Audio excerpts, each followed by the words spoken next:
With thanks to my Patreons, Ellie Nicole, Karol Zmaczynski, and Skylar Krishnik. Thank you for supporting the channel. Rex Brown is in the news this week with the brand new release of his Thunderbird-inspired signature model. The signature is based off his original 1971 Thunderbird, which he has dubbed the Cowbird, perhaps because it was originally black and white. This new model is based off my original Thunderbird, also known as the Cowbird. I've played it on countless recordings over the years and it's become a lifelong companion. I love the tone and feel of that bass. So we wanted to recreate that magic in my very own signature model. Hence, the Rex Brown signature Gibson Thunderbird bass has arrived. Let's have a look at the details comparing Rex's bass to your traditional Thunderbird. On the left you'll find the Rex Brown signature Thunderbird in ebony. I know it's ebony, you know it's ebony. I'm probably still going to call it black because it's a black bass. On the right we have a Thunderbird bass, the traditional one in tobacco burst. In terms of the pricing, there's not a whole lot between them really, not really when you get down to it. If you're in the market for a Thunderbird bass, you'd be doing yourself a disservice if you didn't consider Rex's. And I think we'll get into all the features and what's new about it, but generally speaking, from what I can see, Rex's bass has a lot more mod cons and will suit older music and newer music, which is a strength compared to the traditional Thunderbird. So let's take a look. I won't read out all the specifications, most of it is pretty much identical, bar the obvious stuff. So the only things that stood out to me was, I didn't know Gibson was still using nitrocellulose lacquer. That's pretty cool. If you're not familiar with that, that's an older way to finish a paint job on a bass or a guitar or instruments like that. There's a lot of debate around this, whether it changes the sound of the instrument. I'm not qualified enough to weigh in on that. If you feel a certain kind of way, let everybody know in the comments which is right, nitrocellulose or polyurethane. I don't know. So interesting, Gibson are still using the original finish method. Very cool. Both are made of mahogany and there's a lot of sustain in there. You'll find there's some walnut in the traditional bass where Rex is all mahogany. Everything else is the same. Rosewood neck giving you that snappy, twangy sound on the fretboard. Standard number of frets, medium jumbo. Graphtec nuts. I've never heard of Graphtec. Taking a look at their website, there's a whole lot here I haven't considered about changing your nut. Sure, I'll go with that. It must be a deliberate choice or someone's thought about it. It changes the sound. Sure, to what degree? I don't know. The only major change I can see is this enderboard width. In inches, it's pretty much the same, 2.32. And then you'll see there's a slight change between 58.928 millimeters to 58.93 millimeters. So there's a very slight shaving off of that. If you take a look at Gibson's press release, they say the Gibson Rex Brown signature Thunderbird bass features a mahogany neck and body with a slimmer neck profile. That's probably what that is, based on their press release. And as Rex says in his video, he wanted it to be a lot more slimmer, sleeker, and smoother to play. So that probably is one of the major changes in terms of its construction. So I wanted something on this one that was a little bit faster, a little bit more sleek, but still had the girth that comes up for the neck. Other than that, there's not much more in terms of differences between the hardware. I will move on to aesthetics in a minute. I just want to point out the electronics, which has taken my eye. In your traditional Thunderbird, in the neck pickup, you have a rhythm Tbird, and in the bridge, you have a lead Tbird. Unfortunately, Gibson don't sell their own Tbird pickups on their website. You'd have to go to a third party that builds pickups. And that raises its own sort of questions with what's the materials, the magnet strength, the wiring, and all that kind of thing. So I can't answer whether these two pickups are different or they're the same and they're identical, just in different positions. If we take a look at Rex's, he has two Rex Bucker Thunderbird pickups, one in the neck and one in the bridge. So they sound like they are identical. Very cool. If we look at the controls, this gives away a little bit more information. 2 volume, 1 master tone, with push-pull for active-passive switching, pull-up for passive. This sounds like his Seymour Duncan PJ set that came out a little while ago. What this does remind me of is the Rex Brown PJ system from Seymour Duncan. In terms of functionality, we've had active-passive push-pull pots on basses for many years. This isn't new. What is new is putting it into a Thunderbird. I don't think I've seen a Thunderbird with an active pickup. That's going to be a game changer. It's one thing putting an active PJ set on your bass, an active Thunderbird set on a Thunderbird. That's going to be huge and explosive, and I can't wait to see how that sounds. there's not really much to go on what it would sound like, especially when this is a PJ set. They're going to be completely different to your normal Thunderbird bar pickups. If you're into electronics, you might be able to read the potentiometer there. I can't. I don't really know what that means. And unfortunately, Seymour Duncan give you no information about the EQ or the voicing. The only bit of information it does have, if it's anything to go by, is that the magnet is Alnico 05. That's all I have. And when you're looking at a Thunderbird in particular, like I've said, Gibson don't tell you what's beneath the covers there, so we're going to have to wait and see. Let's have a look at the bass from top to bottom. The headstock of the bass has your normal mini clover keys. I like those, just personal preference. I love the gold, the rose gold. It just flows. It really catches your eye and brings it right through the bass. Perfect. Looking at the traditional Thunderbird, I don't like these Grover keys. They're not really to my taste. So I really do like the clovers. Very cool. Truss rod cover at the top. I'm sure you know as bass players, we would need our truss rod cover all the way down here where we can reach it rather than reaching to the top end of the bass to try and fix any issues. So annoying, but hey, that's where it lives. Rosewood fingerboard, interesting to see. There's a lot of controversy these days about using rosewood. It's not sustainable, it's hard to import, it's getting expensive. Nice to see it back on a new model of a Gibson bass. Hopefully it's not going to be kept onto their high-end models. We'll see.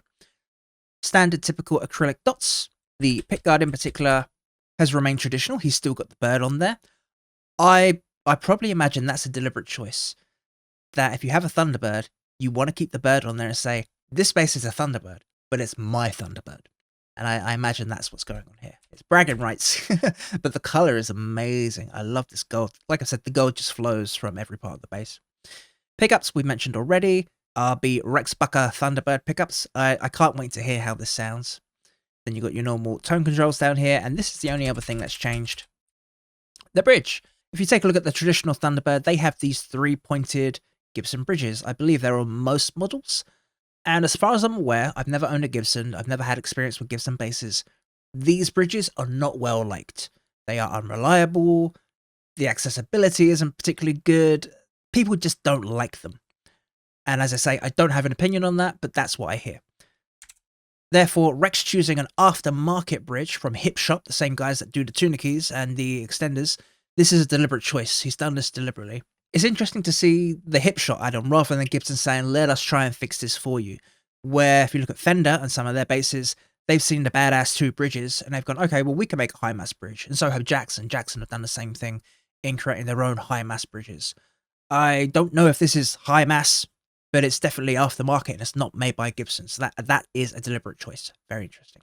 The only other thing I do want to mention on this bass is its Drop D extender, which is up here. This Drop D extender, if you're not familiar, it has a little lever. You pull on the lever and your string will go to a designated position, usually drop D, and then you pull the lever back up and it goes back to E. This, again, is another deliberate choice. And I remember reading in an interview with Rex, he said after Pantera, he went back down to 4 strings and said, I quit playing 5 strings in 2002 because it wasn't needed in down. A lot of stuff was in drop D, which kind of defeats the purpose of having a 5 string. Another deliberate choice to have that on there, which is really interesting. And I presume, I haven't listened to it properly, his solo stuff is probably more in line with standard tuning or drop D tuning, and again, having that flexibility for him to do that. Very interesting to see. You might be thinking, Alfie, but why does he have a bass? Why does he have one now? Wait until the very end, find out why he needs a new bass. I'll tell you right at the end of this video. Okay, we've covered Rex's new basses. How about we look at some of his old ones? Let's take a look at some of the past signature basses and see what's changed.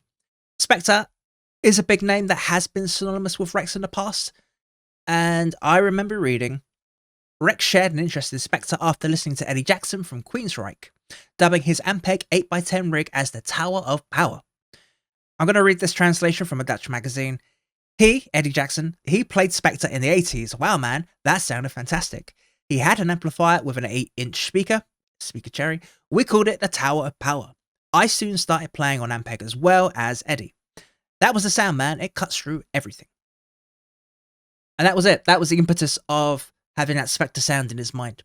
When it came to recording Far Beyond Driven in 1994, Rex asked his friend Rachel Bolan from Skid Row if he could borrow some of his Spector basses. And we can see this from a clip of Rex's autobiography.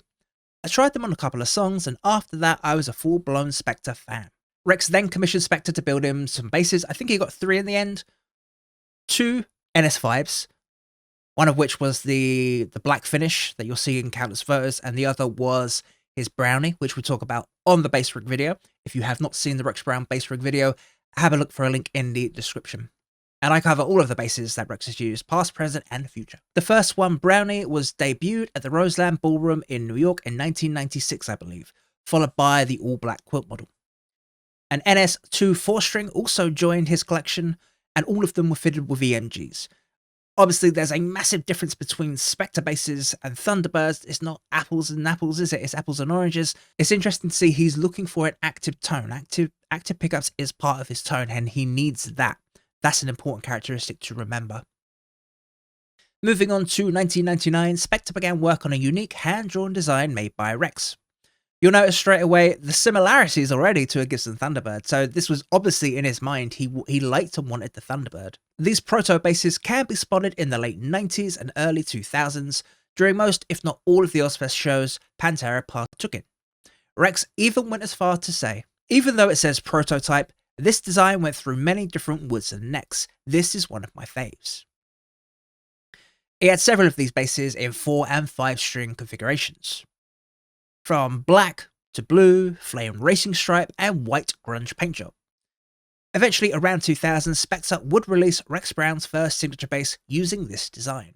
Consumer versions had slightly varied colours compared to Rex's. And again, him using Spector from the outset, huge, massive, active soap bar pickups. That's a very important choice for Rex. When you put the Thunderbird and the prototype model side by side, there is huge influence and similarities between them, massive, which is really cool to see. So he always had this idea in the back of his mind. He wants his own Thunderbird bass. I think exactly like David Ellefson. He wanted his own version of a Thunderbird. And these are the consumer versions. Consumer versions also had EMG active pickups. EMG, no difference there. So the EMGs have been a massive part of his sound. Very interesting to know, especially soap bars in particular. So keep that in mind, soap bars. A couple of years later, around 2008, LTD, the research arm of ESP Guitars, they also had a crack at making a bass for Rex. This one was based on a Telecaster body. According to some sources, this was a prototype or a sample model, and only 3 of them were created. Let's try and have a better look at this LTD bass. So for a prototype, it looks pretty much done. It's just pretty much the finish is standard, I guess. You can see already he's still using these EMG active pickups in a soap bar style. And there's a high mass bridge. Again, carrying on this theme of active pickups, very important. The wood types, not so much important. And this high mass bridge that helps transmit those vibrations into the body of the bass. Very interesting to see.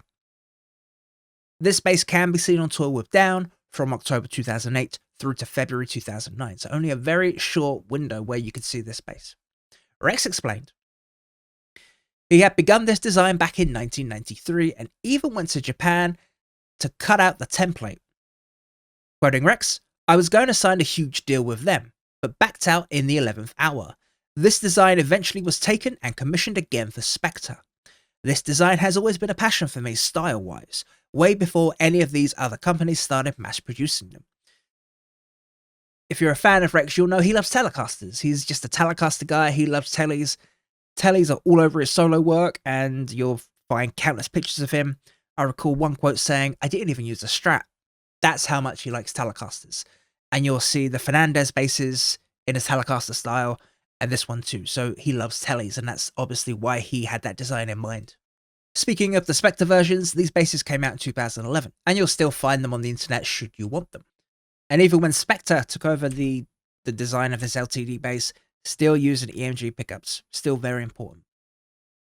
And then around the late 2000s, Rex moved on to a white Spector Euro model, sometimes called the NS4. This is the Euro 4 Classic. These basses are made in the Czech Republic, I believe. Spector have outsourced them to Europe for cheaper cost, and Rex really liked this model in particular. He says, it's mahogany with outer wings on it, it's got that mid-punch, but then again, it's got that low end that'll make the hairs on your knees curl. I sink the pickups really hard into that mahogany neck, and you get this real huge bite. I don't even use the treble pickup. It's a PJ configuration, and I just use the top. This is really surprising, as we were mentioning, he likes the EMG humbuckers, the two soap bars. So to go right into using a PJ setup is very unusual for him. This was around 2013 where Rex had got his own EMG PJ set. Like we've been saying, he loves the soap bars, and now he's got his very own PJ set. This was very interesting. I'm going to show you a clip from my previous video about Rex's gear. This is Rex talking about going from soap bars to PJ. I had Spector make me some different bases. This one here came in and it was PJ, and I was like, dude, there's no way. I've been playing humbuckers forever. Plugged it in, kind of tweaked it a little bit, and he trails off. The video ends abruptly there. The gist of it is, he got a new bass from Spector with PJs in it. He didn't like it. He said, man, I've always played soap bars. I don't want PJs.